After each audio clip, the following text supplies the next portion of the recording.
there's this thing with artists where we feel so much gratitude to be able to do what we love to do, that we don't give ourselves the value and worth that we deserve. I think women do have this problem as well. And I think now and in this moment in time, in this day and age, it's shifting for women, and I feel like it also has to shift for artists.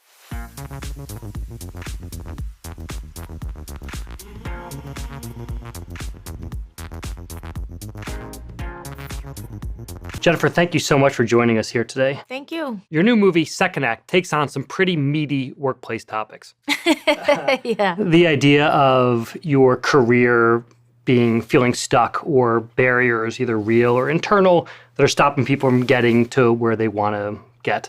You have a million projects going on. There's so many different things you can do. Why is this a story that you wanted to tell? I just feel like it's every person. And somebody's like, oh, it's the every girl or the every woman, but it's every person. Mm-hmm. There's a time in all of our lives where we want to get ahead, where we have an ambition, where we want to do more, where we want to succeed further. And sometimes we hit a wall and we don't know how to get past it. And we realize at the end of it, hopefully you get to the point where you realize the only thing that's stopping you is you. And you can break through any barrier. But sometimes that's a long road. That's a hard journey. Have you had that experience? I mean, for me, there's been so many times because, this business is pretty unforgiving when it comes to being rejected. You get rejected a lot. I say for the 40-something movies I've done, I've gotten 100 no's in between. And that's just the nature of what we do. Maybe 400, who knows at this point. But it's definitely a feeling that I'm familiar with, yeah. One of the interesting parts about the character is that she doesn't have a college degree. She feels left out because she doesn't have a college degree. I'm curious, when you hire people, do you look for degrees? Do you think it's important? It's a yes and no question, right? It's great if somebody has an amazing education, but I know from my own experience and my own life and other people that I work with that you don't have to have a degree to have value or to, be of tremendous worth to different businesses. That street smarts, that experience, that just kind of internal, kind of creative know-how is just as valuable as a degree. And I think that's what this movie deals with a lot, which is a great thing because most people don't have the privilege of getting that type of education. I know I didn't. Nobody I knew growing up did. And still a lot of us have been successful. So do you make it a point when you have so many people working for you or working with you, you can make choices about who's on the set with you. Are you looking for degrees? Do you actively go out and look for people who don't have degrees? I never did, I have to tell you. I never did. I always went more with vibe and energy. And to tell you the truth, it's really about, I'm looking for a hard worker who's not afraid to work like 24 hours a day. Yeah. If that sounds crazy, it's because we are. I am. And everybody who works for me as well. And then recently, as I've gotten more into kind of owning businesses and going from a licensing model to an ownership model, I realize I need people who have more business experience. And so, I've been looking more at that lately. Would you talk a little bit about that, moving from licensing to ownership? What made you make that change, and what are you looking for? I've been of the mind a long, long time that the way it's done in Hollywood and the way artists are, kind of handled and taken care of, that there was something wrong with the fact that we are the scarce asset and we bring so much to the table and we usually get the smallest piece of the pie.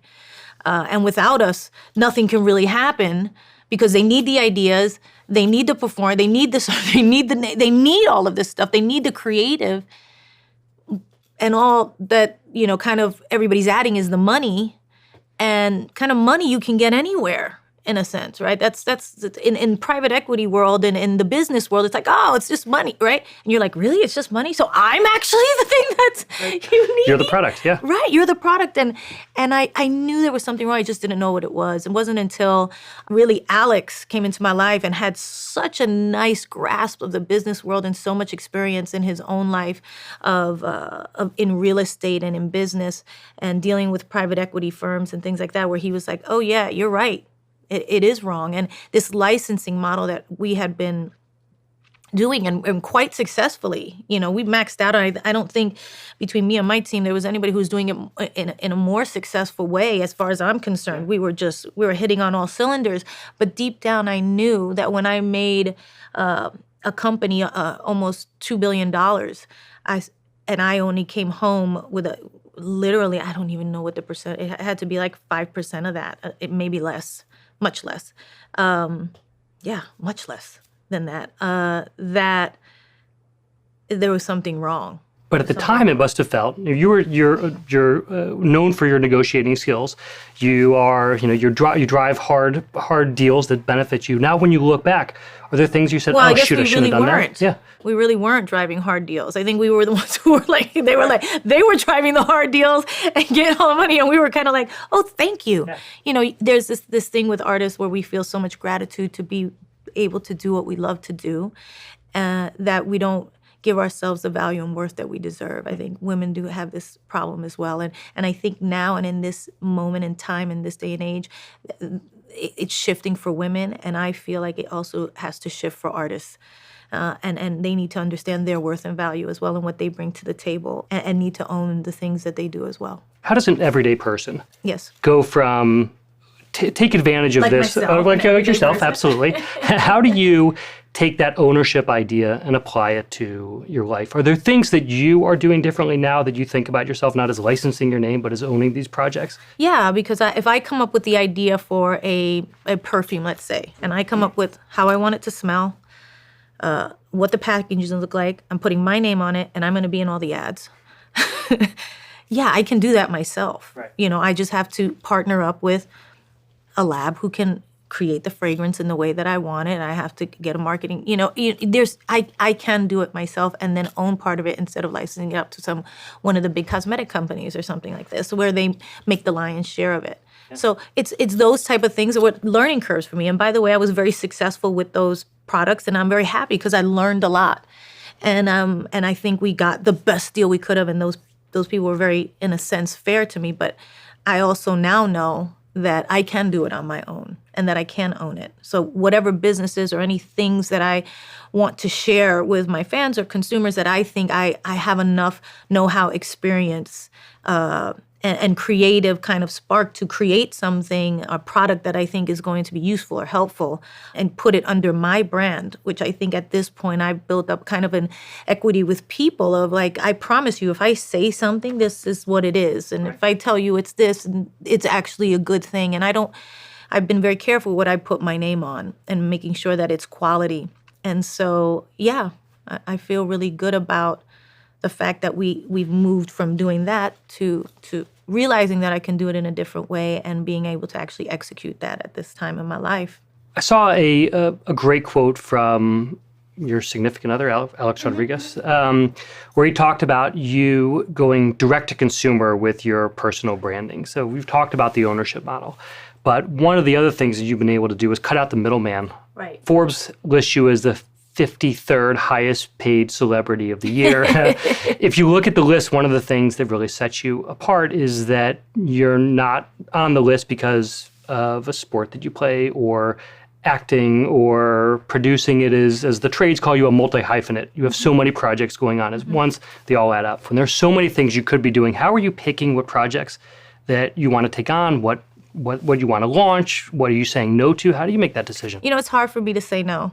And it always has been. So I've always been this person who takes on a lot. And because I love so many things. I love acting. I love making movies. I also love making television. I love, performing live. I love doing concerts. I love making music. I love being in the studio. So there's so many, when opportunities come, it's hard for me to say no.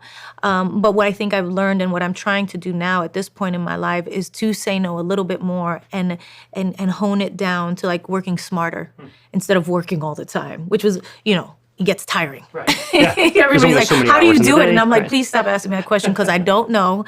And at some point it's going to catch up with me. So how are you saying no? It's really about the quality of the projects, like I said, and knowing which ones are going to have the best ROI, right? And so first I have to love it and respond to it. And creatively, the artist in me has to be singing, but also not taking on something that's going to take up 7 months and yield this much. Right. And then my whole year is gone. And then I have to like scramble to like make up, everything, the deficit in other ways and with a lot of other projects that don't give me as much passion. And it's been a transitional time, a learning curve over the years. And now I'm at a place where I'm really much more particular and force myself, as much as I love doing so much, to say no to the smarter things. That changed too when I had my kids. Your career path, as I think if you look back, incredibly successful, done a lot of amazing things, but you've had ups and downs in your career. Oh, yeah. When you think back to those downs, is this the kind of thing that has is a hangover effect on you, where you're like, oh, I don't ever want to go through that again? How do you use those points in your career which weren't great? I look at them now and I think you really just plowed through those, and that's the thing. It's like you can't stop. You have to kind of keep on going. Failure is not falling down and making a mistake or choosing the wrong movie or doing the wrong thing at the wrong time. It's stopping. Stopping is the failure. Not continuing forward is the failure, not keeping going. And so we don't listen to our gut enough telling us this is not the right thing for you right now. You're doing this out of fear instead of out of love. That's usually when it winds up in misery. That's the thing I think that is the best thing to think about in those moments. It's like, am I doing this because I'm afraid of something, or am I doing this because of love? And usually that'll set you on the right path. You must have people asking you all the time how to be the next Jennifer Lopez. What kind of career advice do you give people? It's hard because there is no one set path for any one successful person. Like, I feel like everybody takes a different path. Like, there's no actors that I talk to that go, oh, we all started at acting school, and then from there we did plays, and then from plays we went to television. There's like no one way to do it. I started as a dancer, and then I thought I was going to do Broadway, and I didn't, and I did some tours abroad, and then I came back here, and I got a job as fly girl on In Living Color, and then I started studying acting, and then from there, I got my first television show, my first development deal, and then from there I got my first movie. There was a process to it that I couldn't have predicted or planned or have said, I'm going to do this, this, this, and this. It just all happened the way it happened. And I think all you can do is know where you want to go and take steps every single day in that direction, whatever that is, getting better at what you do. And I think that gets you there. Where that will take you, I cannot tell you. But I do know that if you just wake up every day and go, this is what I'm going to do, this is what I'm going to be, and today this is the thing that I'm doing to kind of keep going in that direction, eventually you will get there. Do you think that your character in the movie does that? I think that she's given up a little bit. I think she's gotten to the point in her life where she's been at this value club shop for 15 years. And for 6 years, she's been the assistant manager, and she knows she deserves a promotion, and she's made the store better, and she adds all this value. And at the end of the day, she's looked over by somebody who has an Ivy League degree. And that really is her last blow. And I know I've had that in my career, and that was after I was successful. So that is a really true, honest thing that everybody can relate to, of where you get stuck, and almost give up. So is there one particular takeaway you want people to have when they leave the theaters? I think my favorite thing that people have said is that they leave the theater inspired. They leave the theater inspired. And that's my favorite thing about being an artist in general, is that you can inspire people to dream their own biggest dreams. That's great. Well, Jennifer, thank you very much for joining us. Thank you. This is terrific. Thank you so much.